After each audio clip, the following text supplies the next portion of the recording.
Have you ever wondered why some men are drawn to a woman with an almost addictive fascination? Yet, the moment she reveals her full presence, they recoil as if standing too close to fire? This is not mere insecurity. This is not simple intimidation. This is fear, raw, ancient, archetypal fear. The kind of fear Carl Jung spoke of when he described the anima, the feminine force buried deep within a man's unconscious, often idealized, rarely understood, and almost never integrated. A woman who knows herself, truly knows herself, is no longer an idea in his mind. She is no longer a reflection of his needs or a soft place for his projections to rest. She is the mirror he never asked for, the one who reveals not what he desires, but what he fears about himself. She has danced with her shadow. She has stood in the fire of her own becoming. And because of this, she does not beg, bend, or perform.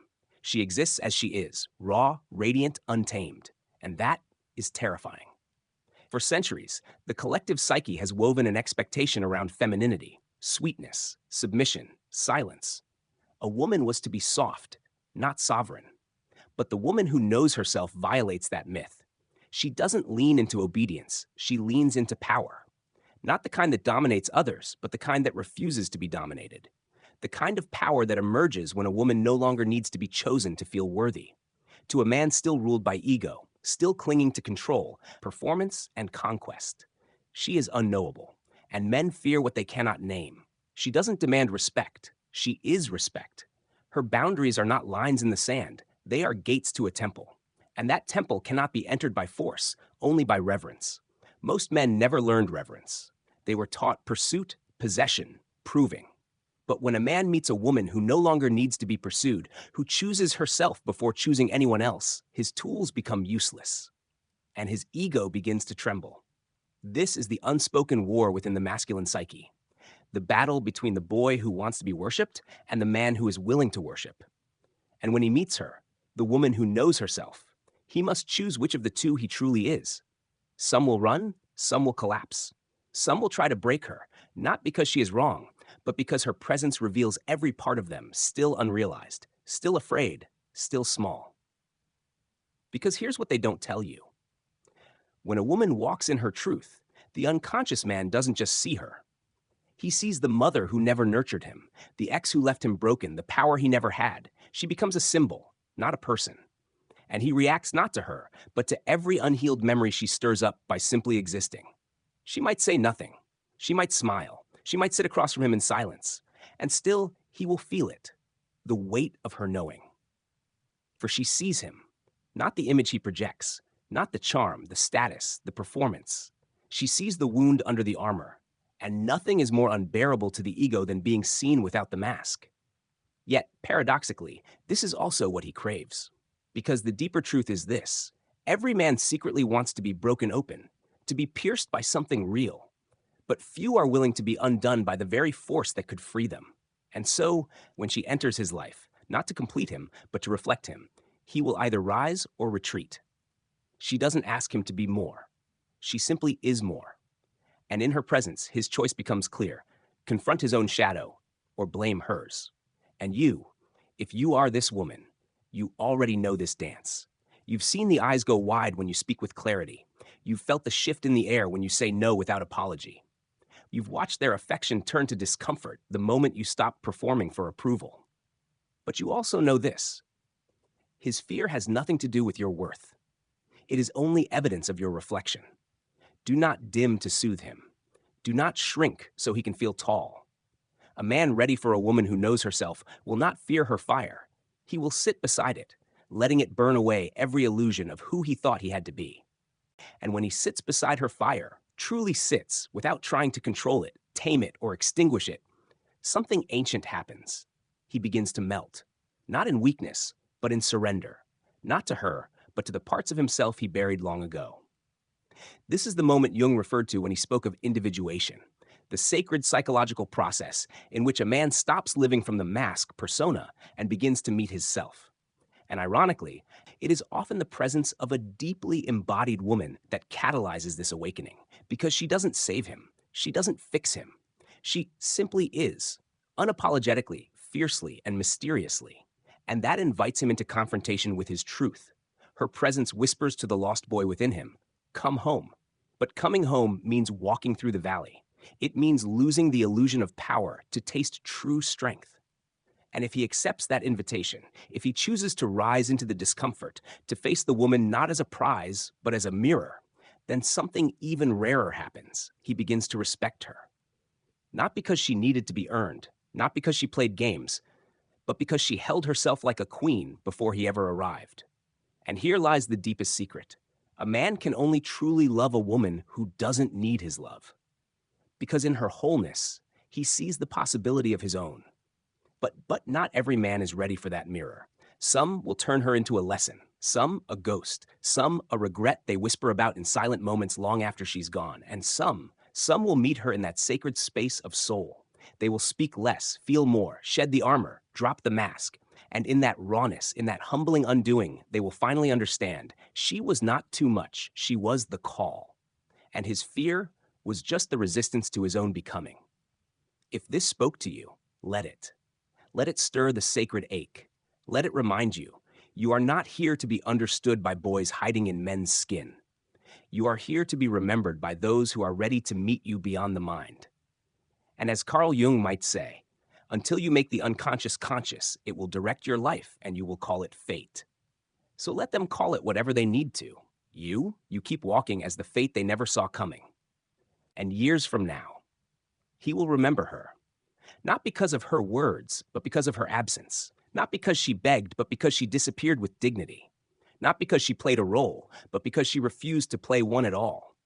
He'll sit across from another woman, one who says all the right things, one who laughs at his charm, who fits his expectations. And yet something inside him will feel empty. Because once you've tasted depth, once you've been seen, truly seen, by a woman who knows her own shadow, you can never fully return to the shallow.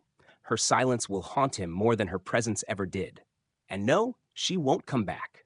Not out of anger, not out of pride, but because she's evolved beyond needing to be understood by a man who still fears his own reflection.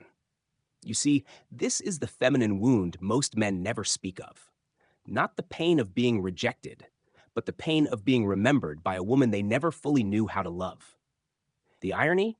She would have gone to hell for him, if only he'd been willing to meet her in the fire. But he hesitated, paused, ran, fell back into comfort. And comfort is where the soul goes to die. Because real love isn't comfortable. It is transformational. It confronts, it awakens, it undoes. That's what she was. Not a girlfriend, not a lover, but a threshold. She wasn't just another woman. She was a choice, stay asleep or wake the hell up. And he knows now, he stayed asleep. So if you are her, the woman who loved with soul, who stayed silent in the storm, who walked away not because she stopped caring, but because she started remembering who she was, don't go back. Not for closure, not for validation, not even for apology. Because the woman he couldn't claim is the woman he'll never forget. And that is the karma of the unfinished masculine. Because what no one tells the woman who walks away is that she grieves too, not the man, not the fantasy, but the version of herself who once believed she had to shrink to be loved. She mourns the softness she gave too early, the silence she held too long, the truth she swallowed just to keep peace in a war she never started. She doesn't regret leaving. She regrets betraying herself for as long as she did. But even that, even the ache of awakening, becomes sacred. Because one day she realizes the heartbreak wasn't punishment, it was initiation into her wildness, into her knowing, into her becoming. And slowly she stops asking, why didn't he choose me? She starts asking, why did I ever think I needed to be chosen? She no longer waits for closure. She becomes the closure. She no longer fears being misunderstood, because the ones who fear her depth were never meant to hold her light. She no longer performs the version of the good girl, the cool girl, the spiritual girl, who doesn't ask for too much. She asks, and if it's too much, then they're too little. Because here's what Jung knew and what the feminine remembers through fire. The privilege of a lifetime is to become who you truly are. So she sheds the skin of pleasing. She lets go of needing to be needed. She honors her mystery, unapologetically, deliciously. Not as a tool of seduction, but as a sacred shield for her energy. And in that wholeness, she magnetizes. Not boys looking to be mothered, not men afraid of their own darkness, but those rare souls who are not afraid to kneel at the altar of truth. Because the real ones, They don't chase the body, they honor the soul. So if you are this woman, don't dilute your mystery to be digestible. Don't trade your depth for connection. Don't silence your intuition to keep the peace. You are not here to be nice. You are here to be true. And the man who can meet you there, he won't run from your silence. He'll listen to it. He won't fear your intensity. He'll rise to it. He won't possess your magic. He'll protect it. Because he will have done the work too. Shadow met, wounds held, ego burned. And when he comes, not to complete you, but to walk beside you, you'll know. Not because he says the right words, but because you no longer feel the need to translate your soul just to be understood. And that, beloved, is where the old story ends, and the sacred one begins. And so she walks, not away in bitterness, but toward herself in full bloom. She no longer burns letters she never sent. She no longer replays the words he never said. Because she's learned, closure isn't something he gives. Closure is something she becomes. She has made peace with the ghost of the girl who once begged to be chosen. She has buried the version of herself who called red flags potential. She has forgiven the woman she was in her waiting. And now, she doesn't wait, she creates. She doesn't long, she lives. She doesn't chase, she calls in. Because she understands now. Men don't fear women who are cruel. They fear women who are clear. Clear in her energy, clear in her standards, clear in the frequency she moves in, one of sovereignty, not scarcity. She is no longer available for almost, for maybe, for someday. Because the woman who has met her own soul no longer negotiates with confusion. She doesn't need to punish him. Life will do that. Life will place her energy in someone else's arms. And he will feel it, not in the moment she left, but in the moment someone else looks at her the way he never could. Not with desire, but with devotion. And he will feel it, not jealousy, but absence. The absence of her patience, her softness, her silence. And in that void, he will finally understand. You don't lose a woman like her in one moment. You lose her in every moment you forgot to value her presence. But by then, she will be gone. Not because she was cold, but because she became fire. Not the kind that destroys, the kind that purifies. And what rises from the ash of her heartbreak is not a woman broken, but a woman reborn. And this is the final truth Carl Jung would whisper to her across time. Your visions will become clear only when you can look into your own heart. Who looks outside dreams, who looks inside awakes. She has awoken. Now let them dream. And in the end, she doesn't become the woman he regrets. She becomes the woman he remembers. Not in the easy nights, but in the hollow ones. When the world quiets, when the noise fades, and all that's left is memory. She lives in the pause before he texts someone new. In the silence after 1,000 swipes. In the flicker of recognition when he sees a stranger move like her, smile like her, exist like her. But there's no replacing her, because she wasn't just a woman. She was a threshold, a test, a turning point, the fork in the road where he could have risen but stayed small. She did not break him. She revealed him. And the tragedy? He mistook that revelation for rejection. But she knows better now. Because once a woman becomes the mirror, she stops chasing reflections. She becomes the source. And maybe, just maybe, he'll rise one day. He'll do the shadow work. He'll stare into the void and not flinch. He'll learn to hold, not control. To feel, not flee. And maybe, if the gods allow, they'll meet again. Not as halves searching for home, but as wholes who built it within themselves. But she won't wait for that day. She has oceans to swim in, books to write, moons to worship, and an empire to rule, not of power, but of presence. She is not his karma. She is her own salvation. So to the woman reading this, if your silence is misunderstood, if your love is mishandled, if your soul is too loud for those who only hear ego, let it be. Don't shrink. Don't chase. Don't beg to be seen. Instead, see yourself so clearly that the only ones who approach are those with eyes trained in reverence. You are not hard to love. You are hard to manipulate, and that is why they fear you. But fear is not your burden to carry. It's your confirmation that you've become exactly what you were always meant to be, a woman who no longer walks into rooms looking for belonging, but one who creates belonging within her own presence and watches the world gather silently at her feet. And so she becomes legend, not in the way stories are told with facts, but in the way energy lingers, like perfume on a collar years later, like a song that plays and stops him mid-thought, like a scent, a glance, a pause that opens a wound he thought had healed. She doesn't return, because she never truly left. She simply rose to a frequency his ego could no longer follow. And that is the price of not choosing a woman who knows her worth. Because her love was not ordinary. It was sacred. It was a portal. He didn't lose a girlfriend. He lost a timeline. A version of his life where healing was possible, where love could have rewritten the pain, where the boy could have become the man. But he blinked, and the portal closed. She didn't slam the door. She opened a new one. One where she is no longer available for emotional breadcrumbing, masculine half-truths, shadow projections disguised as affection. She walks now not just with grace, but with gravity. Because the woman who has alchemized heartbreak into wisdom does not return to men who worship potential. She walks only with those who bow at the altar of presence.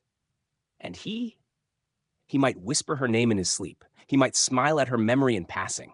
But deep down, in the marrow of his soul, he'll always wonder, what if I had risen when she stood still for me? What if I had been ready before she left? What if that silence wasn't punishment, but permission? But he didn't ask then, and now she no longer answers, because she has become the answer to herself. And this is how legends are made, not from war, not from conquest, but from the quiet, radiant choosing of one's own soul. She didn't break him, she awakened him, and then walked away, because it was never her job to finish the story he was too afraid to start. Let's breathe into the final layer, where the myth becomes movement, where the woman once forgotten becomes the force no man ever escapes, and where silence becomes sovereignty. Because here's the final secret. She never needed him to choose her. She needed to choose herself in front of him and still walk away. That's the deepest initiation of all. The one Jung never put into words, but every awakened woman feels in her bones, that love is not about completion. Love is about reflection. And when a woman realizes she has been reflecting a man's potential instead of his presence, she puts the mirror down. She stops being his emotional rehab center.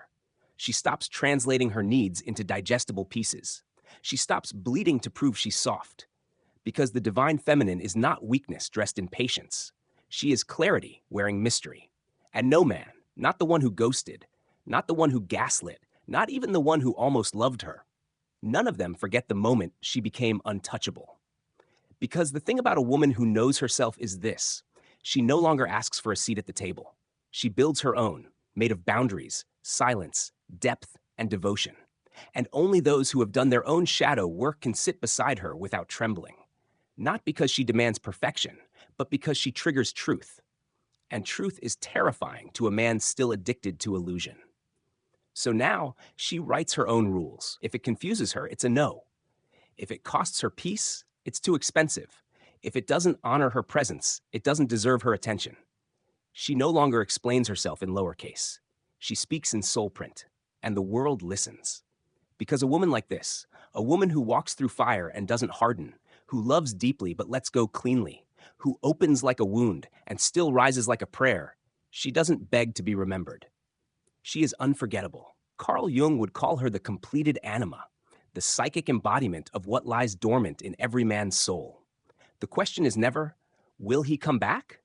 The question is, will he ever rise enough to meet the version of himself she saw? And if not, she'll keep walking. Not toward the next man, but toward the next evolution of herself, because he was never the destination. He was just the mirror that cracked so she could finally see herself whole. And so, she no longer watches the door. She no longer wonders if he will knock. Because the woman who walks through her own fire no longer waits at thresholds she outgrew. He became a chapter, one marked not by betrayal, but by becoming. He taught her the ache of self-abandonment. And for that, she thanks him in her quietest moments. Not because he loved her right, but because his absence revealed the parts of her still begging to be filled. And when she met those parts, she stopped searching for men who almost understood her. She stopped dressing her power in softness to be more approachable. She stopped calling herself too much just because he was too small. She rose. And when a woman rises, she leaves behind not just the man, but the version of herself who waited for him. Now, she speaks differently, moves differently, loves differently.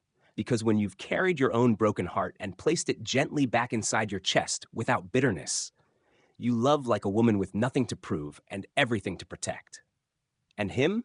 He will scroll. He will remember. He will wonder if she ever thinks of him the way he now thinks of her. But no, she doesn't. Not because she's cold, but because she's healed. And healed women don't revisit fire to see if it still burns. They build cathedrals from the ashes. So let this be your altar, sister. You are not forgotten. You are not too much. You are not behind. You are not misunderstood. You are rare. And rare things are not chased. They are recognized. You do not need to beg for alignment. You become it. And when the right one comes, you won't need to explain your silence, your fire, or your absence. He will know. Because he, too, will have burned. And only those who've walked through shadow can sit beside you in the light without flinching. This is not about revenge. This is about remembrance. Not of him, but of you. The woman you were before the ache. The woman you are because of it. And the woman the world will never again touch without reverence.